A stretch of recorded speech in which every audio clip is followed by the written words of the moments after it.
እኮ ያደማን ያለ እሾህ ያስቸግረን እየወጋ ከመውጋት በላይ ደግሞ ያደማን ያስቸግረን እሾህ ነው እሾህ የሆነብንን ሁሉ ከኢትዮጵያ ምድር ላይ ስላሴ ይቀልልን ስለተከፈላቸው የሰው ቤት የሚያቃጥሉ የሰው ንብረት የሚዘርፉ ገንዘብ ይሰጣቸው ብቻ የሰው ሕይወት ምንም የማያስጨንቃቸው ክፉዎች በዚህ ዘመንም አሉ ምናምንቴዎች ዓለም ነው ብላ አታሳርፋችሁ ባዘናችሁ ጊዜ የምታጽናናችሁ ባዘናችሁ ጊዜ አብራ የምትቆም ዓለም የለችም ሲኖራችሁ የምታጫፍራችሁ ዓለም ስታጡ ግን የፊት የምትነሳችሁ ዓለም ነው ያለችው እሾህ የተባለው አቤሜሌክ ነው አባቱን ገድሎ የነገሰው የአባቱን ሰባ የሆኑ የእናቱን ቤተሰቦች መኳንንት መሳፍንት አደርጋቸዋለሁ ብሎ ከበዓል በሪም ቤት 70 ብር ተቀብሎ ኑ ብሎ ጠርቶ ስውታን ያደረጋቸው ስልጣን ልስጣችሁ ብሎ ያደማቸው እሾሁ አቤሜሌክ ነው ታምነው ቢደገፉበት የወጋቸው ያደማቸው ያቆሰላቸው አቤሜሌክ እሾህ ነው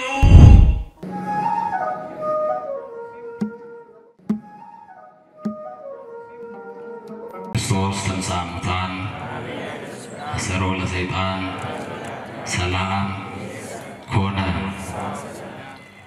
ምድርና ሰማይ ሳይዘረጋ አመልማላትም ሳይበቅሉ የየብስም ፊት ሳይታይ ከዓለማት በፊት ለብቻው ሲመሰገን የኖረ ዓለምንም በግሩም ጥበቡ የፈጠረ ለኩነተ ሥጋ መጥቶ ከውድቀታችን ያነሳን እድሜ ጨመረልን አማኑኤል ዘመን የቀጠለልን አማኑኤል ነጭ ያለበሰን አማኑኤል የሽበትን ክብር ዘውድ አድርጎ በራሳችን ላይ የደፋልን አማኑኤል በማያኖሩ ሰዎች መካከል የሚያኖረን አማኑኤል ወጥተን ስንገባ ተኝተን እስክንነሳ የማይለየን አማኑኤል ርትዕት በሆነችው በቀደመችው ፍኖት በኦርቶዶክሳዊ ጥላ በአባቶቻችን እግር ስር ያስቀመጠን አማኑኤል ያየብንን ያላሳየብን የሰማብንንም ያላሰማብን በአደባባይ የነበረው ታሪካችንን በጓዳ የከተተልን ከባት ያበሳ ገመና ሸፋኝ ጓዳ ከታች የሆነው የድንግል ማርያም ልጅ መድኃኔ ዓለም ኢየሱስ ክርስቶስ ለስም አጠራሩ ክብርና ምስጋና ልኮና ውዳሴ ለገናናው ስሙ ይሁን። ክቡራን ሊቃውንተ ቤተ ክርስቲያን አባቶቼ በየማዕረጋችሁ ክቡራን የምትሆኑ ዘማሪያን የቤተ ክርስቲያን አገልጋዮች ሰንበት ትምህርት ቤት አገልጋዮች በዚህ ጉባኤ ላይ የተሰበሰባችሁ ምዕመናን በኃያሉ በገናናው በመድኃኒታችን በኢየሱስ ክርስቶስ ፍጹም የሰላምታ ቃል ሰላም እላችኋለሁ። እንደምን ዋላችሁ? በጣም ብዙ ሕዝብ ነው ያለው። እንደምን ዋላችሁ? እንደምን ቆያችሁ? ቸርነትና ምሕረቱን ደግሞ ይቅርታውን ያበዛልን አምላካችን እግዚአብሔር በእድሜያችን ላይ ይቺን ዕለት ይቺን ሰዓት እድሜ አድርጎ ጨምሮ ቃሉን ሰምተን እንድናርፍ የጠራን ያገዘን ልዑለ ባሕርይ አምላካችን እግዚአብሔር ስሙ የተመሰገነ ይሁን። ለቃል ረደት ለሥጋ መርገት መሰላል የሆነች የአዲስ ኪዳን ኪሩብ ከሰማይ የረቀቀች ዳግሚት ሰማይ በቀደመ ልመናዋ ፍጥረት የምታስምር አዛኝ የጻድቃን ወዳጅ የኃጥአን አማላጅ የእኛ እናት እናታችን አማላጃችን መመኪያችን የኢየሱስ እናት የእኛም እናት ወላዲተ አምላክ በአማላጅነቷ ጥላዋ ውስጥ ስላረፍን ክብር ለድንግል ማርያም ለእናታችን ይሁን። የምትወዷት እልል ብላችሁ አመስግኗት። የቅዱሳን መላእክት የጻድቃን የሰማዕታት የአበው ደናግል መነኮሳት አባቶቻችን ጸጋና በረከታቸው ከሁላችን ጋር ይሁን። ሊቃውንት ለአእምሮ ዋዘኞች ለጆሮ እግዚአብሔር ደግሞ ለልብ ይናገራል። ሊቃውንት ለአእምሮ ከነገሩን ዋዘኞችም ለጆሮ ካወሩልን የልብ ወዳጃችን እግዚአብሔር ለልባችን የሚነግረን ይበልጣል። ከዓለት በላይ የተነከረው ልባችንን በፍቅሩ መዶሻ ሰብሮ የሚረባንን የሚጠቅመንን የሚያስተምረን እግዚአብሔር እናንተን አስቀምጦ ከሁላችሁ የማንሰውን እኔን ከፊት ለፊታችሁ አቆሞ የረቀቀውን አጉልቶ የራቀውን አቅርቦ ጌታ መንፈስ ቅዱስ ምስጢር ገልጦ ሁላችንም ያስተምረን። ንዑ አጽልሉ ታሕተ ጽላሎቴ እንደ እግዚአብሔር በጎ ፈቃድ የምንማማርበት የትምህርታችን ርዕስ ይህ ነው። ኑ ከጥላዬ በታች ተጠጉ ይላል። ጌታ መንፈስ ቅዱስ ሁላችንንም ከሕይወት ጥላ ውስጥ እንዲያስጠልለን ፈቃዱ ይሁንልን። እስቲ ይህንን ቃል እንድንባረክበት ከኔ ጋራ ድምፃችሁን ከፍ አድርጋችሁ ትጠራላችሁ። ኑ በሉ። የጠራችሁ እግዚአብሔር ነው። ኑ በሉ። ከጥላዬ በታች ተጠለሉ። የኃጢአት ዳዋ የበላችሁ ከጥላው በታች ተጠለሉ። የኃጢአት ሐሩር ያጠወለጋችሁ ከክርስቶስ ወንጌል ዘር የበለጠባችሁ በዓለማዊ ግብር ያነከሳችሁ አንድ እግራችሁ ቤተ ክርስቲያን ሌላ እግራችሁ ጠንቋይ ቤት የሚሄድባችሁ ልባችሁ ሸፍቶ በዓለም ያለ ኑ እኔ ማረፊያ ነኝ ይላል እግዚአብሔር። እግዚአብሔር ማረፊያ ነው፣ ተጠለሉት። እግዚአብሔር ማረፊያ ብቻ ሳይሆን ማረፊያም ጭምር ነው። እግዚአብሔር አምላካችን ተቅበዝባዥ ሕይወታችንን ያሳርፈን። ማን ያሳርፈን ወገኖቼ? የሕይወታችን ጥጋብ ክርስቶስ ሁላችንንም ያሳርፈን። የቤታችን ሰላም ክርስቶስ ነው። እሱን መጠጋት ስትጀምሩ፣ በሱ መታመን ስትጀምሩ ሕይወታችሁ ልምላሜ ያገኛል።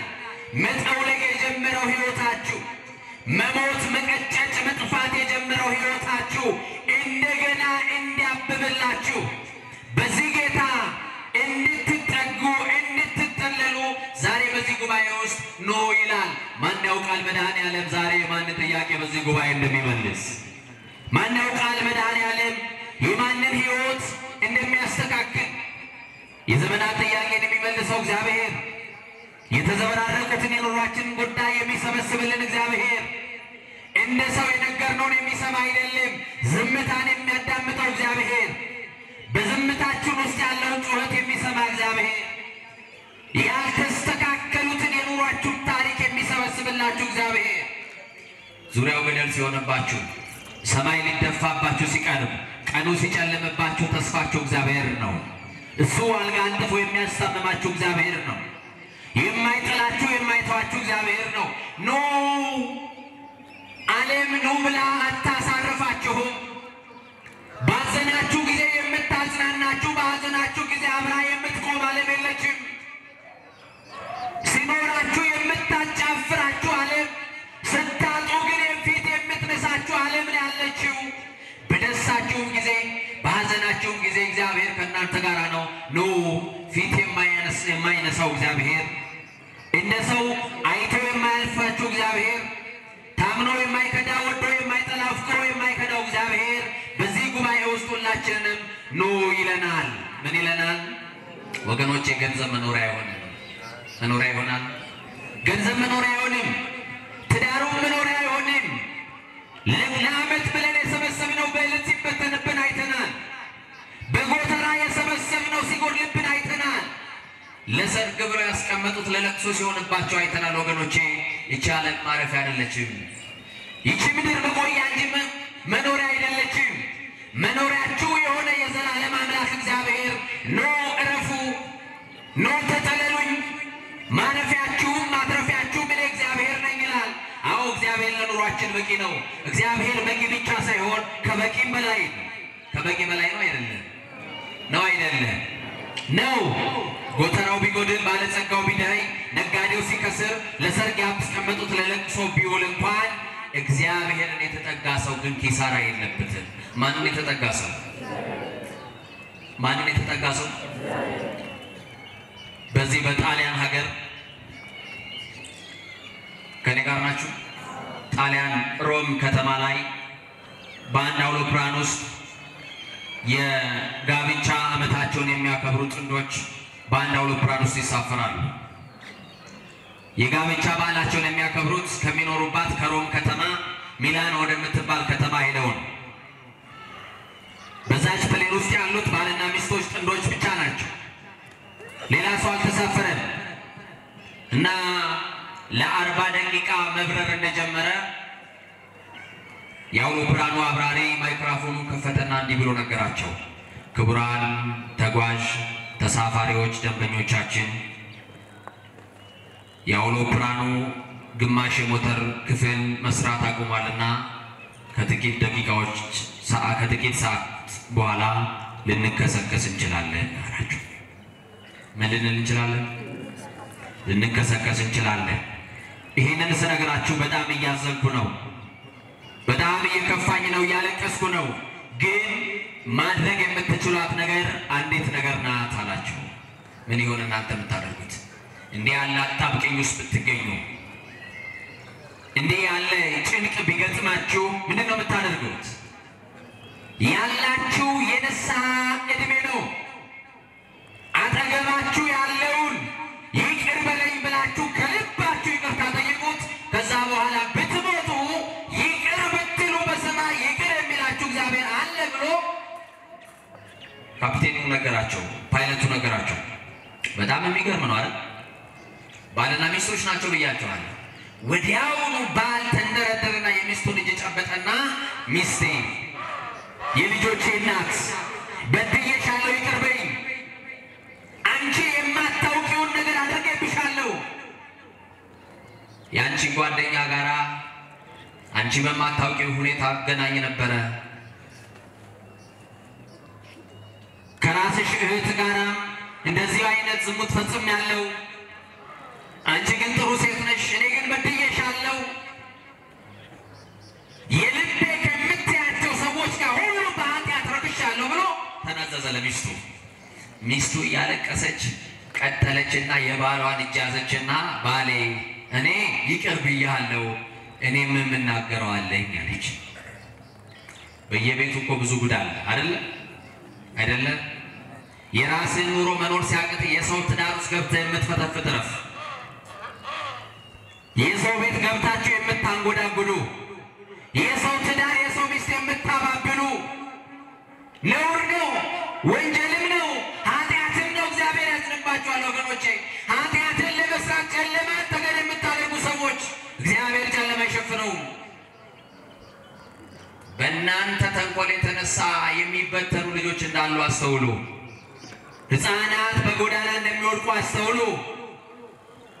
ሚስቱ እጁን ያዘችና እንዲህ አለችው፣ ባሌ አለችው፣ 3 ልጆች እንዳሉን በደስታ እንደምኖር ታውቃለህ። ከ3ቱ ልጆች 2ቱ ልጆች ያንተ አይደሉም የጓደኛክ ነው ብላ ነገረችው። ማን ነው ዘይነጽም ኃጢአት? ማን ነው ከኃጢአት የነጻው? አሁን ለመሳቅ ጣት ለመቀሰር ዝግጆች አይደለንም። የሰው ቁንጮ የነጨን የሰው ጎፈሬ እያበጠርን ዘመናችን ያጠረብን ንስሐ እንድንገባ ነው። የሰው በር ላይ የምታደርጉት እንቅፋት እንድትተው ነው። በማስመሰል የተመላለስንበትን ዘመን ትተን እውነተኛ ክርስቲያኖች እንድንሆን ነው። መድኃኔዓለም ታማኞች ያድርገን ለትዳራችሁ። አሜን በሉ። አዎ፣ ያለበለዚያ አድርሶ በማይመልስ በሽታ መወሰድ አለ። ታመኑ። ትዳሩ ቅድስና ካለው ቅዱሳን ይገኙበታል። የተሰጣችሁን ሕይወት ተቀበላችሁ በጽድቅ የምትኖሩበት ከሆነ እግዚአብሔር ያጸድቃችኋል፣ ያከብራችኋል። ወገኖቼ፣ የሚስቱን ሲሰማ የእሱ ኃጢአትን ረሳው። ይገርመኛል። የሚስቱን እጅ ልቅቅ እንዳደረገ አሁን የአውሮፕላኑ አብራሪ አሁንም ማይክሮፎኑን ከፈተና እንዲህ አለ። እየሰማችሁኝ ነው? ክቡራን ተሳፋሪዎቻችን፣ ይከሰከሳል ብዬ ነገርኳቸው። አውሮፕላን ግማሽ የሞተር ፓርቱ የተበላሸው መስራት ጀምሯልና በሰላም መሄድ ጀምረናል አለ። ኧረ ከስክሰው አለ ባልየው ተነሳ። ምን አለ? በቃ ከስክሰው። ሚስጥራችንን ካስወጣን በኋላ በደላችንን ካናዘዝከን በኋላ የምን በሰላም ማረፍ ነው? እንዲማር ብለህ ቤታችን እኮ ፈርሷል። አሁን ከስክሰዋል። እንዲህ ሳንዋረድ ንስሐ ብንገባ አይሻለንም? አንሻለንም ወይ? አንድ ቀን መዋረድ አለ። እየሰማችሁ ይናል። እግዚአብሔር ከውርደት ይጠብቀን። አሜን በሉ እንጂ። በአንድ ትልቅ ገዳም ውስጥ አንድ አባት ነበሩ። የሰማችሁኝ ነው? በዛ ከሺህ መነኮሳት መካከል አንድ በጣም ትሁት የሆኑ መነኩሴ ነበሩና ወደ አበምኔቱ እንዲህ ብለው ሄዱ። ያለቅሳሉ። ከመነኮሳቱ መካከል አበምኔቱን አገኟቸውና እንዲህ አሉ፣ አባቴ እኔ በዚህ ገዳም ካሉ መነኮሳት ምግባር የሌለኝ ደሃው ምስኪኑ እኔ ነኝ ብሎ ነገሩት። ምኑ ነኝ አለ? ምግባር የሌለኝ ደሃው ምስኪኑ እኔ ነኝ። ምንም ጸጋ እንኳን ደህና ትሩፋት እንኳን የለኝም። ይሁት አባ ገሌን ይዋቸው አቤት ማስታረቅ ሲችሉ፣ ማስተማር ሲችሉ፣ መምከር ሲችሉ ትትናቸው፣ እኔ ግን አንድ ነገር የለኝም ብለው ስለ ራሳቸው ማልቀስ ጀመሩ። የወንድሞቻቸውን ጽድቅ ግን ሲዘረዝሩዋል። የሰማችሁ? ከዛ በኋላ አበምኔቱ በደንብ አድርገው ከሰሙ በኋላ አይዞህ ጸልይ፣ ወደ ባትህ ተመለስ፣ በርታ ብለው አሰናበቱ። ልክ መነኩሴው ሌዳ አብሯቸው ለነበሩ መነኮሳት እንዲህ አሉ፣ በዚህ ገዳም ካሉ መነኮሳት ይህንን በጸጋ ሊበል ከዚህ መነኩሴ የሚተካከል ሰው የለም። ለምን ካላችሁኝ የወንድሞቹ ኃጢአት አይታየውም። የማን ኃጢአት? የማን ኃጢአት? የወንድሞቹ ኃጢአት አይታየውም። ጽድቃቸውን በፍቅር ሲዘረዝሩ አለ። ይሁት የአባ ገሌን ጸጋ፣ ይሁት የአባ ገሌን ትሕትና እያለ ሲዘረዝሩ አለ። ቅዳሴ ጊዜ ላይ እንደዚህ የሚል ቃል ያስታውሰናል። ነፍሳቸውን ተመልከቱ ይላል። እስቲ በሉ በሉ እንጂ ነፍሳችሁን በሉ፣ የባልንጀራችሁን በደል አታስቡ በሉ። እግዚአብሔር ያያል። ማን ያያል? ማን ያያል? ወገኖቼ እግዚአብሔር ያያል። ነፍሳችሁን ተመልከቱ። ራስን መሆን ይቀድማል ወገኖቼ። ራሳችሁን ተመልከቱ። ራሱን የተመለከተ ሰው በጽድቅ ራሱ በእግዚአብሔር ፊት ለፊት ይከሳል። ስለ ኃጢአቱ ደግሞ ንስሐ ይገባል። በዚህ የተነሳንበት የትምህርታችን ርዕስ መጽሐፈ መሳፍንት ምዕራፍ 9 ቁጥር 1 ጀምረን ስናነብ ይሩበኣል የተባለ አቤሜሌክ እንደነበር ቅዱስ መጽሐፍ ይናገራል።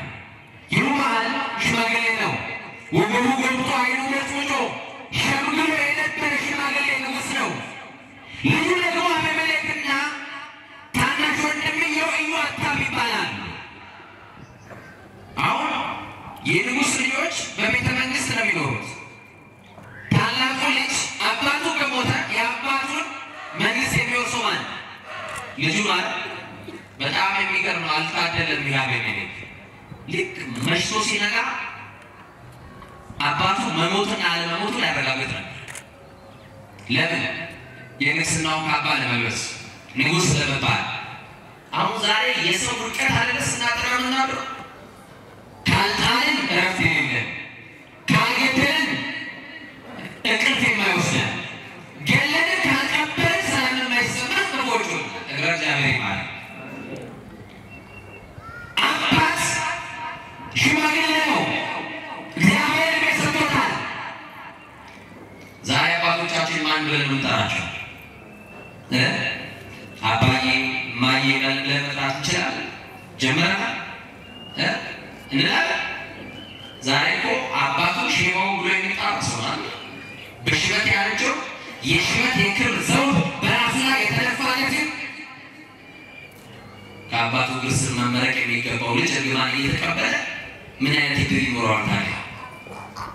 ተምሮ ማይለወጥ፣ ሰርቶ ማይለወጥ እርግማን የተቀበለ ትውልዶች እንዳንሆን ወላጆቻችሁ በሕይወት እያላችሁ ምርቃት ተቀበሉ።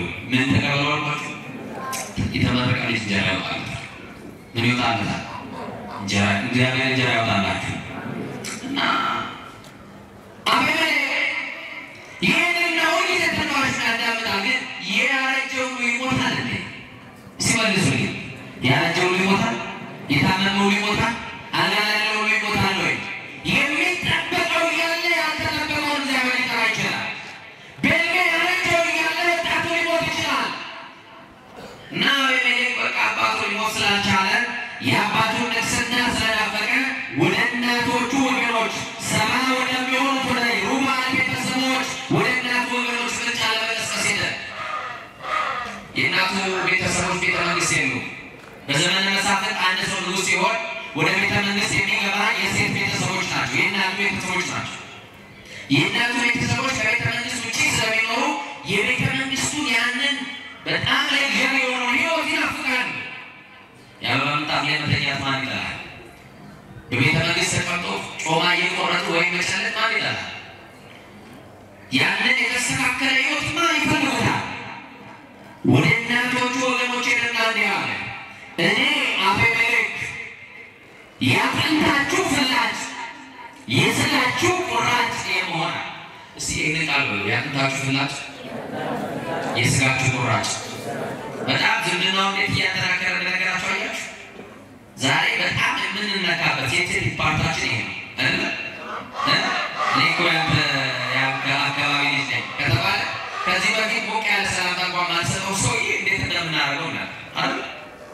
የአጥንታችሁ ፍላጭ የሥጋችሁ ቁራጭ ሲባል ደካማ ጎናቸውን ያውቅ ነበረ።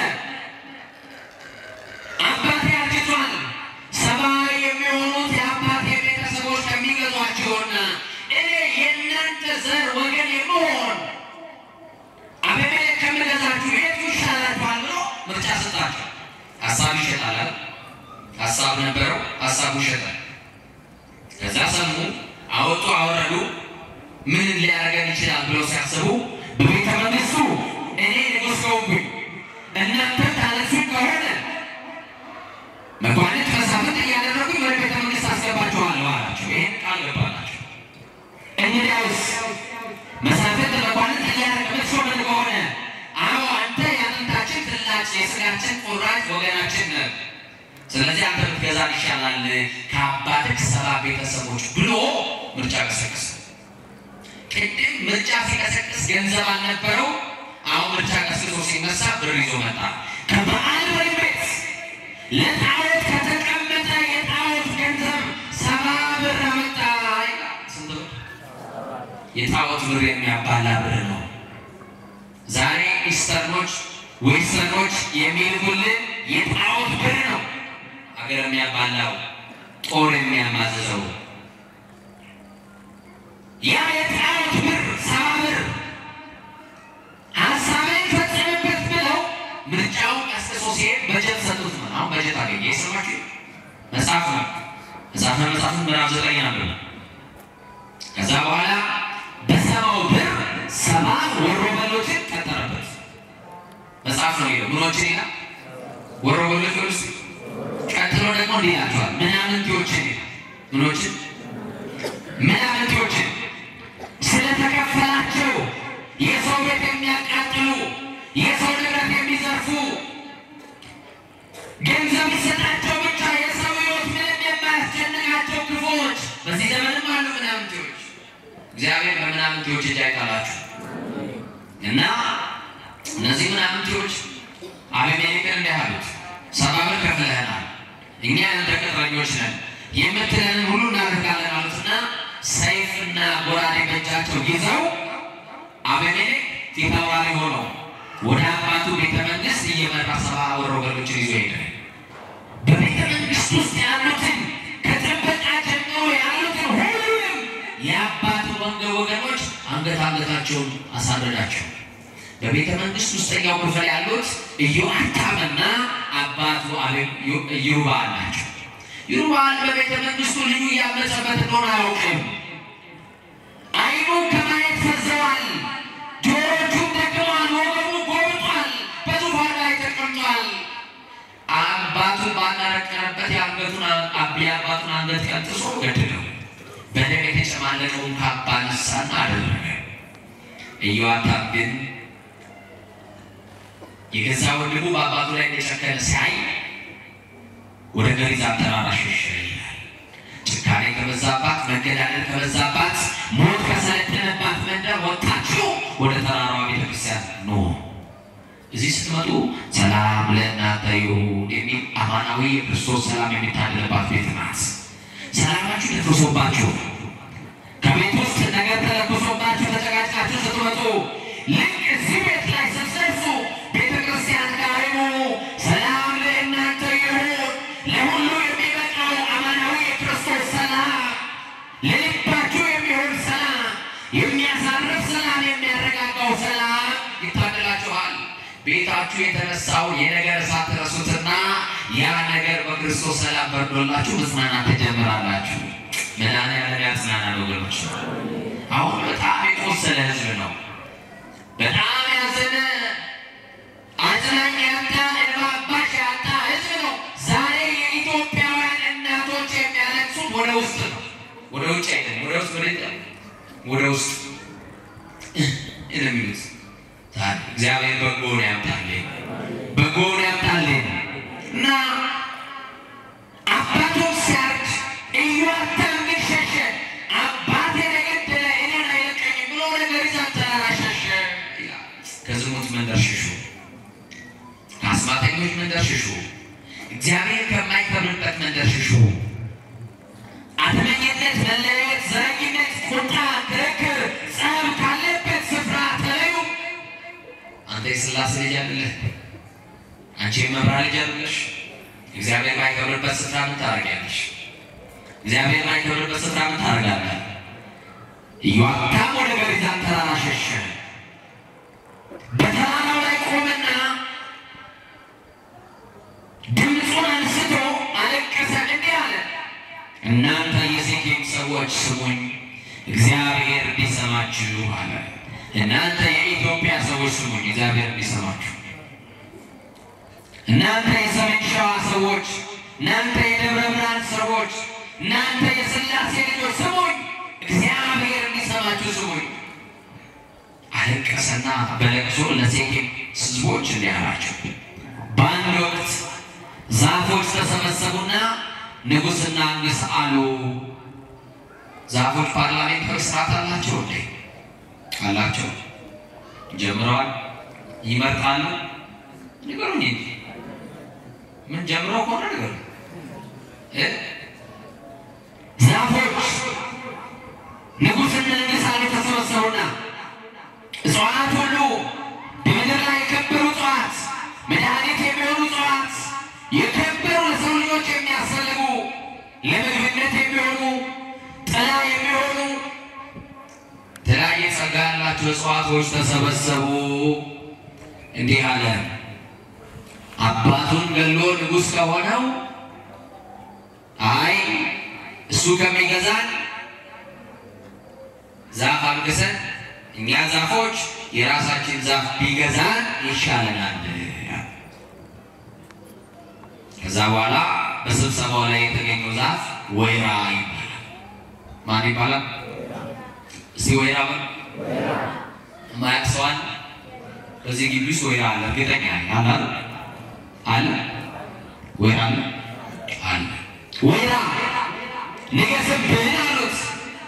አባቱን ገሎ ንጉሥ ከሆነው ከዚህ ጨካኝ አቤሜሌክ አንተ ትሻላለህ አሉ። አሁን እናንተ ለቀበሌ ምርጫ ቢኖር እንኳን ንገሱ እናንተ ትሻላላችሁ ትባሉ። እኔ እኮ ሰርቲፋይ ስለሆንኩና 2 ዲግሪ ስላለኝ ነው። እኔ እኮ ማኔጅመንት ስለተማርኩ ነው።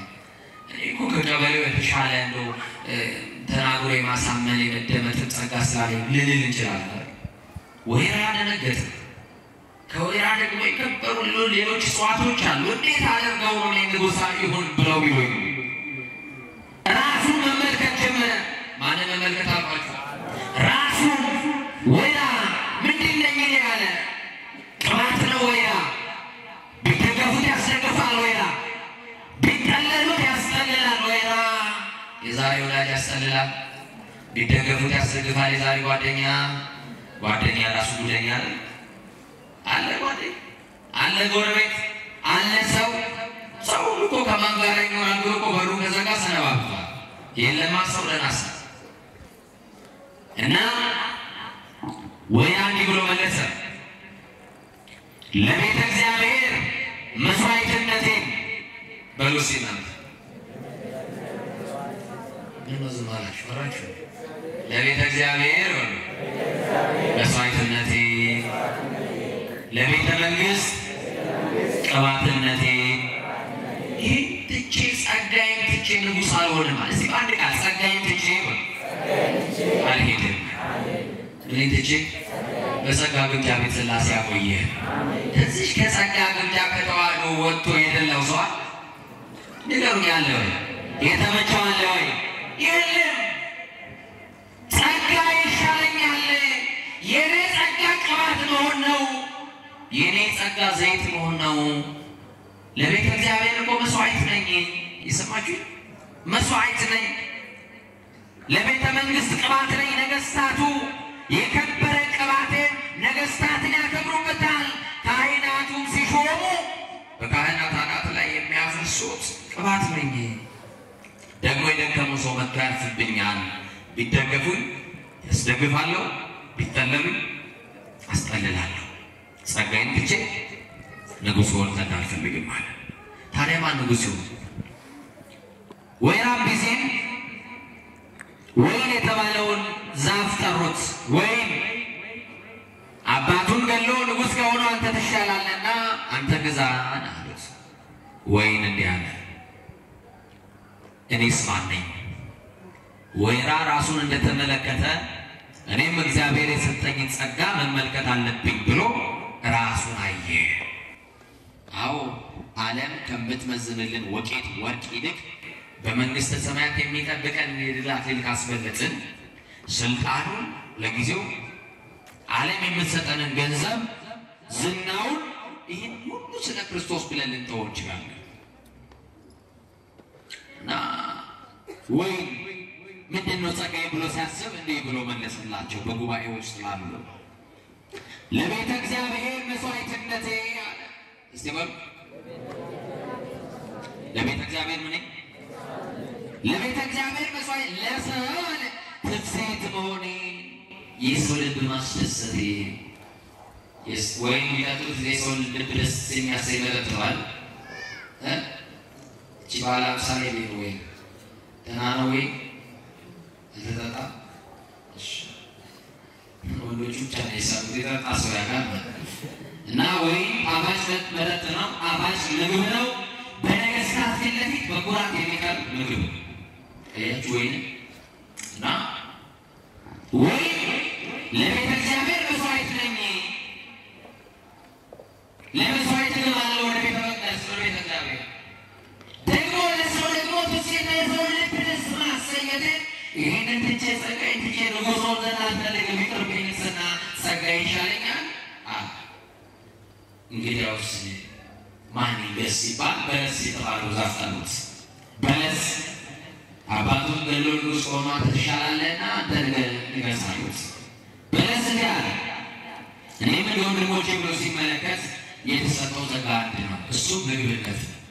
ምንነት ነው? ምንነት ነው? ምግብ ነው። በበረሃ ያሉ ሰዎች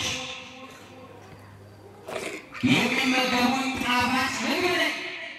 ምግብነቴን ጣፋጭነቴን ትቼ ጸጋዬን ትቼ ንጉሥ ሆን ዘንድ አልፈልግም።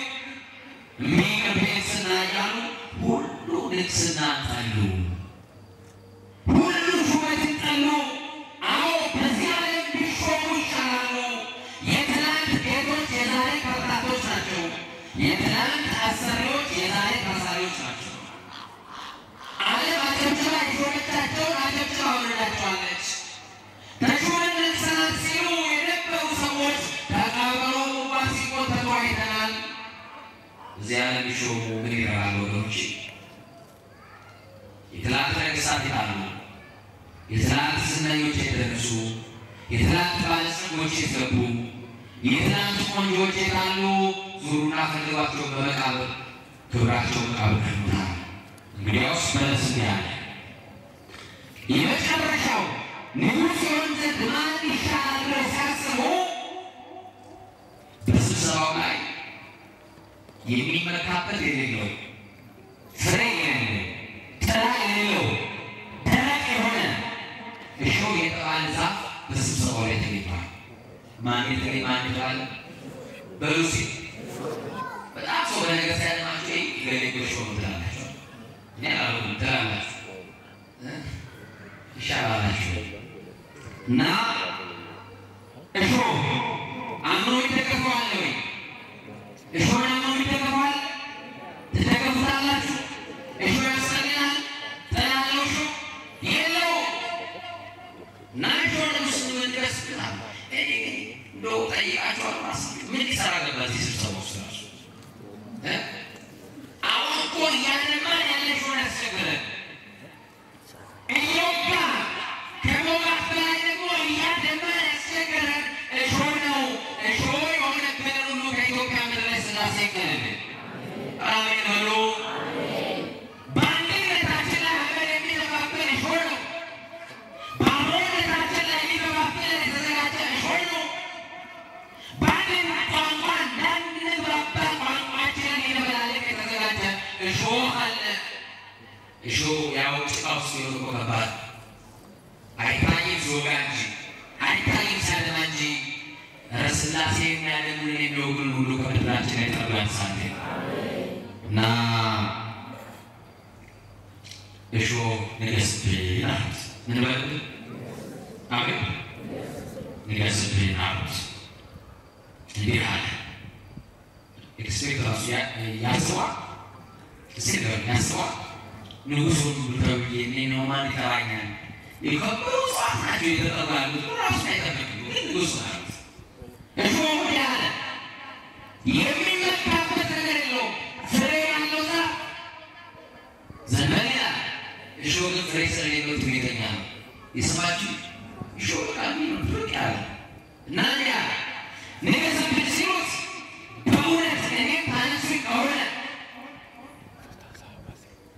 ከእሾ ከቶት ሳቱታ የማኖስ ትግባ ያቃለ ቢና አለ በኋላ ንጉ አስሩ ታይተጻፊ አላቸው ኑ ከላይ በታች ተጠለሉ አለ ነው እሾ የሚባለው ይፎግራል እሾ ተላላ ከምን በታች ከምን በታች ከላይ በታች ምን ተላላ እሾ የተባለው አቤሜሌክ ነው አባቱን ገድሎ የነቀሰው የአባቱን ሰባ የሆኑ የእናቱን ቤተሰቦች መባልን መሳፍንት አደርጋቸዋለሁ ብሎ ከበዓል በሪም ቤት ሰባ ብር ተቀብሎ ኑ ብሎ ጠርቶ ሱልጣን ያደረጋቸው ስልጣን ልስጣችሁ ብሎ ያደማቸው እሾሁ አቤሜሌክ ነው ታምነው ቢደገፉበት የወጋቸው ያደማቸው ያቆሰላቸው አቤሜሌክ እሾ ነው ዛሬም እንደ አቤሜሌክ ያሉ እሾዎች አሉ መድኃኒዓለም ይቀደም